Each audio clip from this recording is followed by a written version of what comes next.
Selamat datang di Parko Story.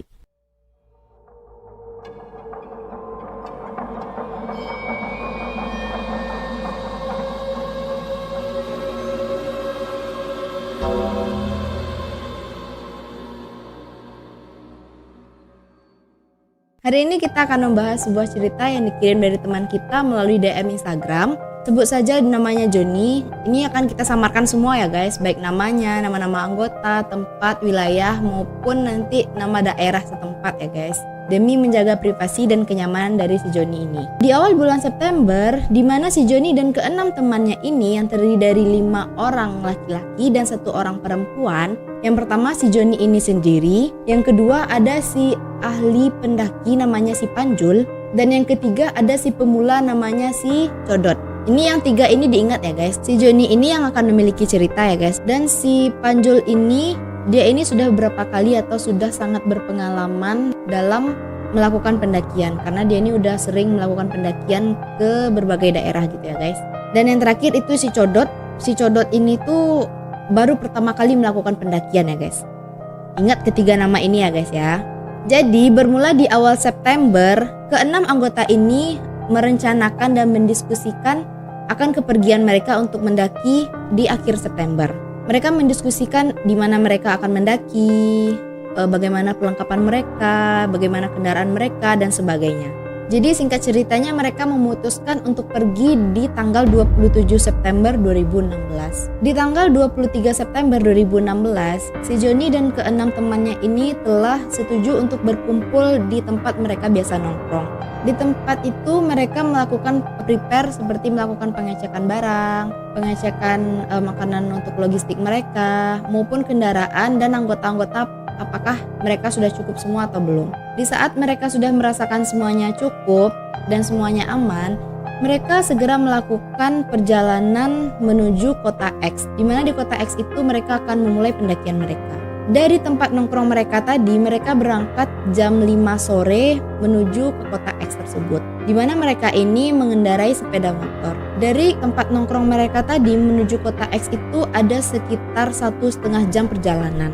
Sesampainya di kota X sekitar jam 7 malam, si Joni dan keenam temannya ini berhenti di pasar setempat. Di pasar itu mereka membeli keperluan logistik lainnya yang mungkin dirasa kurang. Setelah mereka berbelanja di pasar di kota X tersebut dan setelah keperluan mereka cukup, dari pasar tadi mereka melakukan perjalanan ke pos pertama di pendakian tersebut. Di mana di pos pertama ini mereka melakukan pendaftaran seperti meninggalkan identitas mereka dan meninggalkan kendaraan mereka di pos pertama tersebut. Karena setelah dari pos ini mereka akan melakukan perjalanan dengan jalan kaki guys, karena ini sudah memasuki jalan pendakian. Kenapa di pos pertama ini harus melakukan pendaftaran dan meninggalkan identitas seperti KTP? Itu berfungsi sebagai jika ada mungkin kejadian yang tidak mengenakan atau musibah yang terjadi di antara pendaki ini selama mereka di atas, atau mungkin mereka tidak balik lagi ke bawah, itu otomatis akan dicari oleh para penjaga dan para pengelola di gunung tersebut ya guys. Biasanya di pos 1 ini, para pendaki itu akan melaporkan berapa hari mereka akan melakukan pendakian sampai mereka turun kembali. Dan jika dalam kurun waktu tersebut para pendaki ini tidak turun-turun, maka otomatis para penjaga di gunung tersebut atau pengelola di gunung tersebut akan mencari mereka ke atas. Setelah jam 8 malam, mereka memutuskan untuk melakukan pendakian. Pada rencananya, perjalanan mereka ini akan berhenti di Cadas. Cadas ini biasanya tempat pemberhentian terakhir atau tempat biasanya orang ngecamp gitu guys. Dan tempat ini sangat dekat dari puncak. Estimasi rencana perjalanan mereka ini awalnya dari pos 1 tadi menuju Cadas itu sekitar 6-7 jaman gitu ya guys. Selama mereka melakukan perjalanan menuju Cadas tadi, di seperempat jalan, si Codot ini tidak diberikan ransel atau beban-beban lainnya. Si Codot ini hanya diberikan air mineral untuk kebutuhan minum dia sendiri di perjalanan. Ingat ya guys, kebutuhan dia sendiri, bukan teman-temannya. Logistik dan barang-barang si Codot tadi itu dibawakan oleh teman-temannya, karena si Codot ini kan sebagai pemula, jadi teman-teman itu berinisiatif untuk membawakan barang-barang dia gitu guys. Di seperempat jalan, si Codot ini itu sudah mulai kewalahan atau kelelahan dan berpikir bagaimana kalau aku tidak ikut pendakian ini. Dan si Codot ini sudah mengatakan hal-hal umpatan dan mengatakan hal-hal yang kotor gitu ya guys. Padahal sebelum pendakian tadi, si Codot ini sudah diwanti-wanti dan sudah dikatakan bahwa di gunung itu tidak boleh mengatakan hal-hal yang kotor. Jalan pun semakin menanjak dan si Codot ini pun semakin berkeluh kesah gitu guys. Umpatan demi umpatan yang dia ucapkan itu semakin tidak karuan gitu ya guys. Sehingga membuat teman-teman yang lain itu juga menjadi risih guys. Di pertengahan jalan, teman-teman lainnya memutuskan untuk istirahat sejenak karena melihat si Codot ini yang sudah sangat kewalahan dan perkataannya yang sudah tidak karuan. Dan di tempat peristirahatan itu sudah menunjukkan pukul 1 ya guys, pukul 1 malam. Dan itu sudah di luar dari rencana mereka gitu ya guys. Di waktu istirahat itu, si Codot ini meminta kepada teman-teman yang lainnya untuk mendirikan camp atau mendirikan tenda di tempat istirahat mereka. Namun teman-teman yang lain tidak menyetujuinya. Dan ini baru setengah jalan ya guys, dan sudah menghabiskan waktu sekitar 5 jam. Ini sangat jauh dari estimasi sesuai rencana awal mereka tadi. Si Codot ini selalu diberi motivasi dan diberi dukungan oleh teman-teman lainnya. Dan mengatakan ke si Codot ini bahwa perjalanan sudah dekat. Dan si Codot ini terus dipupuk oleh teman-temannya dengan gula merah ya guys. Fungsi dari gula merah ya, agar si Codot ini mau bergerak gitu guys. Kalian tahu ya guys, gula merah itu atau makanan-makanan manis itu bersifat untuk menambahkan energi. Jadi selama perjalanan itu si Codot ini terus dipupuk oleh teman-temannya biar mungkin dia tidak mengomel-ngomel, tidak mengumpat-ngumpat ya. Dimasukkanlah gula merah ke dalam muncungnya itu guys ya. Karena teman-teman yang lain pun sudah capek gitu. Sekitar pukul 4 subuh teman-teman lainnya memutuskan untuk mendirikan camp. Ini belum sampai ke Cadas ya guys, karena melihat kondisi dari teman-teman yang lainnya dan si Codot ini yang sangat sudah kewalahan, dan memutuskan untuk melanjutkan perjalanan apabila matahari sudah terbit. Setelah semuanya siap mendirikan tenda, mereka pun beristirahat dan tidur. Setelah pukul 6 pagi, mereka semua bangun dan si Joni dan si Panjul mencari mata air guys untuk kebutuhan minum mereka gitu. Di saat si Panjul dan si Joni ini mencari mata air dan sudah menemukan mata air, si Joni dan si Panjul ini menemukan ada seekor burung, tapi burungnya itu tidak pernah ditemukan di tempat lain guys. Atau si Joni dan si Panjul ini tidak pernah melihat burung ini di daerah manapun gitu, di manapun gitu ya guys. Burung ini tidak bertengger di atas ranting. Burung ini berdiri di atas tanah guys. Biasanya kan kalau burung itu di atas tanah mungkin mereka sedang makan atau sedang mencari makanan ya guys. Tetapi tidak dengan burung ini. Burung ini hanya berdiri di atas tanah seperti seolah-olah mencegat jalan si Panjul dan si Joni ini tadi. Sambil burung ini berkicau ke arah Panjul dan si Joni. Namun kicauannya ini terdengar aneh oleh si Panjul dan si Joni. Dan seolah-olah burung ini seperti memperingatkan atau berkata kepada Joni dan si Panjul ini. Tetapi si Panjul dan si Joni ini tidak menghiraukan burung tersebut. Mereka hanya mengusir secara halus burung tersebut dan melanjutkan perjalanan mereka untuk mencari mata air. Dan sesudahnya mendapatkan air, mereka kembali ke camp atau ke tenda mereka kembali. Setelah semuanya sarapan dan semuanya membereskan alat-alat camping, sekitar pukul 10 pagi mereka melanjutkan perjalanan ke Cadas. Perjalanan mereka itu menjadi semakin berat. Apalagi semakin ke atas jalannya atau semakin mendekati puncak, itu treknya semakin berat atau semakin susah. Ditambah lagi cuaca yang terik. Sehingga pukul 4 sore mereka baru sampai Cadas. Padahal harusnya dalam waktu 3 jam mereka tuh udah sampai di Cadas gitu guys, dari tempat istirahat terakhir mereka. Tetapi nyatanya mereka sampai ke Cadas itu pukul 4 sore. Sesampainya di Cadas, mereka mendirikan tenda dan beristirahat. Dan si Joni memutuskan untuk istirahat di atas batu yang jauh dari tendanya gitu guys. Menjelang maghrib, teman-teman si Joni pun mencari si Joni dan memanggil-manggilnya, memberitahu untuk makan bersama gitu guys. Karena makanan telah disiapkan oleh teman-temannya yang lain. Setelah mereka sarapan lalu beres-beres, mereka melanjutkan perjalanan menuju puncak. Itu sekitar jam 4 subuh ya guys. Mereka meninggalkan barang-barang mereka di tenda di Cadas itu dan memutuskan tidak membawa barang sampai ke puncak karena sangat berisiko untuk membawa barang-barang yang sangat berat sampai ke puncak. Dan jika kita menambah beban di belakang kita, itu akan sangat menyulitkan kita untuk pendakian. Setelah sampai di puncak, mereka ya menikmati alam-alam sekitar, melihat pegunungan. Setelah mereka puas melihat pemandangan di atas, mereka memutuskan untuk makan di suatu taman Edelweiss. Selain gunungnya yang tinggi gitu, ada satu taman yang sangat indah, yaitu ya udah Taman Edelweiss tadi gitu. Selagi makan siang, si Panjul tadi bercerita kepada teman-teman lainnya bahwa di gunung ini tuh ada suatu tempat yang tidak boleh dikunjungi gitu guys, atau suatu tempat terlarang, yaitu hutan larangan. Jadi si Panjul ini bercerita lah guys, kalau di gunung ini tuh ada suatu tempat yang tidak boleh dikunjungi gitu, atau tidak boleh dimasuki. Mitosnya, seseorang boleh memasuki hutan tersebut apabila ada yang mendampingi si pendaki ini. Setelah makan, tiba-tiba kabut pekat pun turun dan mereka diharuskan untuk turun karena jika ada kabut pekat di atas itu berkemungkinan besar akan terjadi badai atau hujan lebat guys gitu. Jika mereka masih ingin kekeh di puncak itu, mereka mungkin saja bisa tersesat atau mungkin saja mereka bisa kedinginan. Jadi untuk menghindari mara bahaya, mereka harus disegerakan turun gitu untuk kembali ke cadas, ke tempat tenda mereka kembali. Sesampainya di cadas, mereka ya nyanyi-nyanyi lagi gitu guys, nyanyi-nyanyi, bercanda gurau dan sebagainya. Tetapi si Codot tadi ini tetap berkeluh kesah dan mengumpat guys gitu, mengeluarkan kata-kata yang tidak sepantasnya dikatakan. Setelah berkemas-kemas itu sekitar pukul 5 sorean, mereka memutuskan untuk turun ke bawah. Setelah semuanya selesai gitu, beres-beres ya kan. Perjalanan ke bawah, mereka berpapasan dengan para pendaki lain yang ingin mendaki gitu. Tapi mereka arahnya ke atas gitu ya guys, ingin ke arah puncak gitu atau ke cadas. Mereka bertanya kepada si Joni dan teman-temannya, mau kemana, kata si para pendaki lain kan. Lalu si Joni pun menjawab, kita mau ke bawah, mau turun gitu.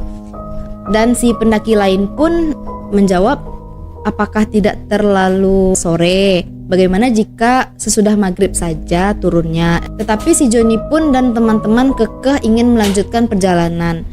Dan mereka tidak sadar bahwasanya mereka itu sebenarnya sudah diperingati gitu. Bagaimana kalau perjalanannya sesudah maghrib saja gitu kan.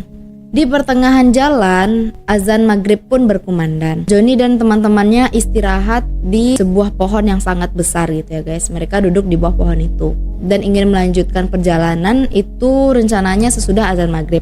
Di saat mereka melepaskan penat mereka di bawah pohon itu, tiba-tiba ada seekor burung yang sangat besar guys gitu.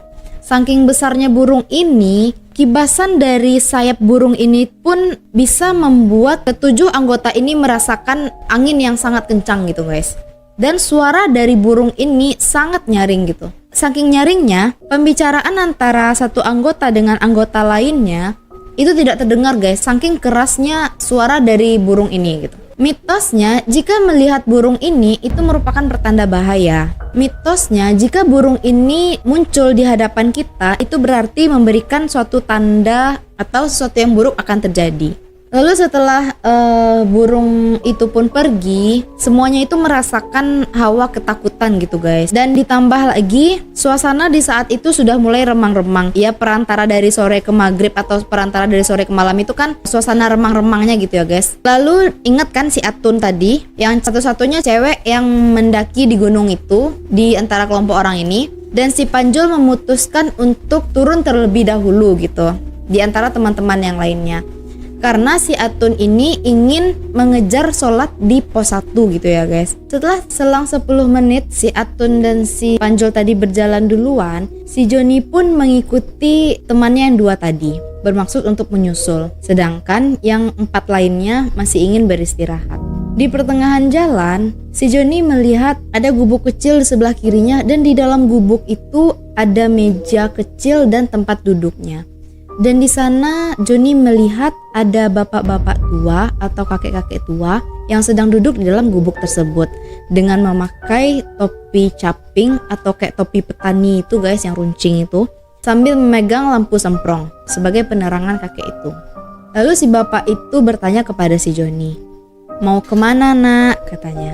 Lalu si Joni pun menjawab, "Saya mau turun pak, mau menyusul teman saya yang di depan." Lalu si bapak itu menjawab, "Bagaimana selesaikan dulu maghribnya gitu kan, baru lanjutkan perjalanan ke bawah." Lalu si Joni pun menjawab, "Tidak usah pak, saya buru-buru untuk mengejar teman saya yang sudah turun di bawah duluan." Lalu si bapak itu pun terdiam dan si Joni melanjutkan perjalanannya.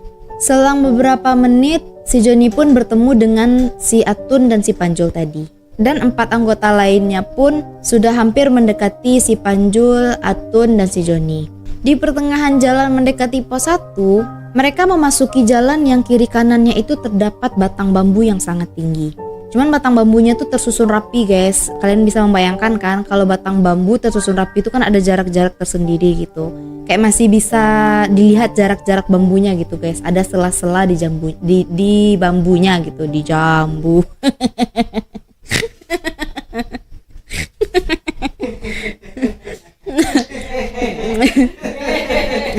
Setelah memasuki hutan bambu itu, si Atun dan si Panjul yang jalan duluan, mereka melihat ada sosok wanita berbaju merah dan berambut merah di sela-sela hutan bambu tersebut. Wanita berbaju merah dan berambut merah ini itu bisa diartikan bukan manusia ya guys, tetapi Simba gitu. Kalian tahu kan ya Simba itu apa gitu kan. Simba tadi itu tetap di sela-sela pohon bambu itu guys. Dia nggak ganggu, nggak apa, cuman kayak ngeliatin dirinya aja gitu, memperlihatkan dirinya kepada si Panjul dan si Atun. Si Panjul dan si Atun pun hanya terdiam gitu guys, kayak ketakutan. Mereka pun nggak bisa membicarakan atau memberitahu kepada anggota lainnya karena mereka takut jika memberitahu kepada anggota lainnya, teman-temannya bakal ketakutan juga guys gitu. Dan mereka berpikir hanya mereka yang melihat Simba tadi gitu kan. Mereka pun jalan terus ke bawah mendekati pos. Dan ternyata si Joni pun melihat hal yang sama gitu. Dan teman-teman di belakangnya pun melihat hal yang sama. Mereka sama-sama terdiam dan saling tatap-tatapan. Saking takutnya mereka sambil tidak bisa berkata-kata. Mereka berusaha mengabaikan dan berusaha berpikir positif setelah melihat Simba tadi, dan mereka melanjutkan perjalanan mereka walaupun dalam keadaan yang ketakutan. Setelah beberapa saat kemudian, mereka terus berjalan dan harus melewati suatu jembatan yang hanya bisa dilewati satu orang. Apabila satu temannya masih berada di atas jembatan itu, teman yang lainnya harus menunggu sampai teman yang satunya sampai ke seberangnya gitu guys. Di saat si Panjul ini melewati jembatan itu, si Panjul ini merasakan ada sesuatu yang jatuh dari ranselnya gitu guys. Jatuh ke dalam sungai itu. Dan si Panjul pun refleks dong ngelihat barang apa yang jatuh ke bawah gitu kan. Siapa tahu barang di ranselnya ada yang jatuh atau mungkin ranselnya robek atau gimana gitu kan. Barang-barang penting yang jatuh ke bawah atau gimana gitu kan. Dan teman-temannya yang di belakang menolong Panjul untuk melihat apa yang sih yang jatuh ke bawah sungai itu gitu. Sambil teman lainnya menolong menyenterkan ke bawah sungai tersebut. Benda yang jatuh pun tidak ada. Dan setelah diperiksa, isi ransel Panjul pun tidak ada satupun yang kurang gitu guys. Setelah ada rentetan-rentetan kejadian yang tidak masuk akal itu, ketakutan demi ketakutan pun makin bertambah. Tetapi mereka harus tetap melanjutkan perjalanan mereka. Karena mereka ingin segera sampai dan ingin keluar dari gunung itu gitu guys. Setelah semuanya melewati jembatan, tiba saatnya mereka melewati rumput ilalang yang sangat tinggi. Bahkan saking tingginya rumput ilalang itu, mereka merasakan ada di sebelah kiri dan sebelah kanannya itu seperti orang berlari tapi sangat cepat gitu guys. Semakin lama orang yang berlari ini pun seperti lebih mengganggu mereka gitu loh guys. Ada salah satu teman yang kakinya keseleo dan tidak bisa melanjutkan perjalanan. Sehingga Joni dan si Panjul harus memapah teman yang kakinya terkilir ini. Di saat memapah itu, mereka masih dihantui, bahkan lebih parahnya seperti yang lari itu semakin cepat gitu guys. Mereka pun jadi semakin takut. Setelah mereka berusaha untuk melewati rumput ilalang itu, sampailah mereka di pos 1. Di saat di pos 1 itu mereka sudah merasa aman dan merasa sudah tidak ada yang bisa mengganggu mereka. Jadi di pos 1 itu mereka beristirahat sejenak sambil menenangkan pikiran mereka. Dan mereka juga berpikir, kenapa sampai mereka diganggu gitu guys. Setelah dirasa cukup tenang, mereka ingin segera cepat sampai ke rumah gitu guys, untuk istirahat dan menenangkan pikiran mereka. Mereka mengambil identitas mereka di pos 1 tadi sambil melaporkan bahwa kami semua selamat turun ke bawah dan tidak ada anggota kami yang kekurangan gitu ya guys ya. Setelah dari pos 1 mereka melanjutkan perjalanan pulang. Jadi dari pos 1 itu sampai ke jalan raya itu ada sekitar perjalanan 10 menit ya guys.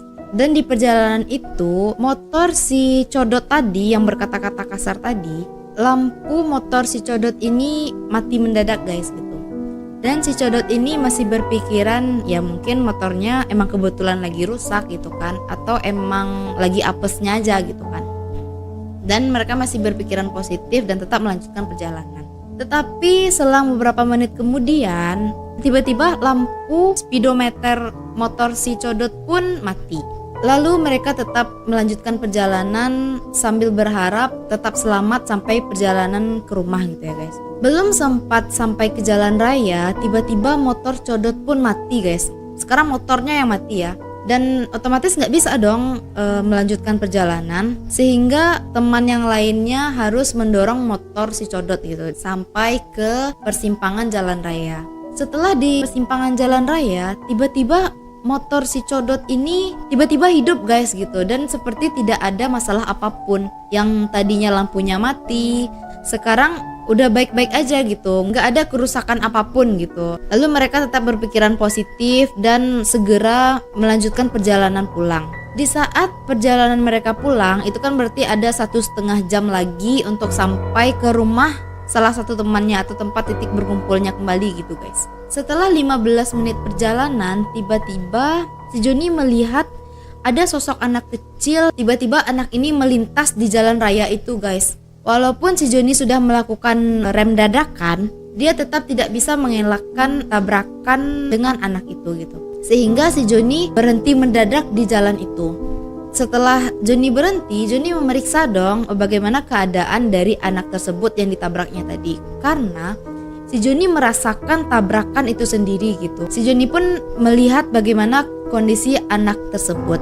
Otomatis Joni melihat ke belakang dong, ingin memastikan anak tersebut. Lalu setelah melihat ke belakang, Joni tidak menemukan siapapun gitu, dan tidak ada seorang pun yang ada di belakangnya. Teman-teman yang lain pun juga merasakan dan juga melihat anak tersebut melintas dengan sangat cepat di depan si Joni. Setelah dicek kendaraannya baik-baik saja, dan anak yang dilihat Joni dan teman-temannya tadi pun tidak ditemukan gitu. Tetapi mereka harus tetap melanjutkan perjalanan mereka sampai ke rumah gitu ya.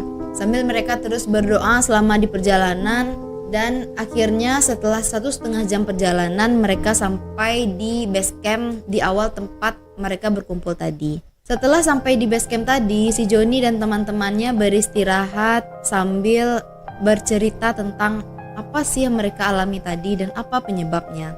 Akhirnya mereka menyadari di mana letak kesalahan mereka. Apakah kalian ada yang sadar apa yang telah mereka lakukan atau kesalahan apa yang telah mereka lakukan? Jadi kesalahan yang mereka lakukan itu terdapat pada teman mereka yang namanya Codot ya guys. Kalian sadar gak sih, si Codot itu selama perjalanan sampai pulang dia hanya berkeluh kesah dan berkata kasar gitu ya guys. Kita kan selalu diajarkan apabila kita memasuki suatu daerah baru yang bukan daerah kita, tanpa mereka sadari, si Codot ini dengan perkataan kasarnya telah mengganggu dan membuat penghuni sekitar gunung itu merasa marah atau merasa terganggu. Jadi apa pelajaran yang bisa kita ambil dari cerita ini? Jagalah sikap maupun perkataan kita dimanapun kita berada gitu ya guys. Manusia aja pasti kesal dengan perkataan-perkataan kotor ya kan. Teman-teman Codot tadi pun juga kesal dengan perkataan-perkataan Codot yang keluh kesahnya, dengan kata-kata kotornya gitu kan. Bersikaplah yang baik-baik dan berkatalah dengan sopan dimanapun kita berada. Oke guys, sekian dulu cerita kita hari ini. Jika ada teman-teman yang ingin berbagi ceritanya kepada kita, silahkan DM ke Instagram kita @parkoprojectofficial.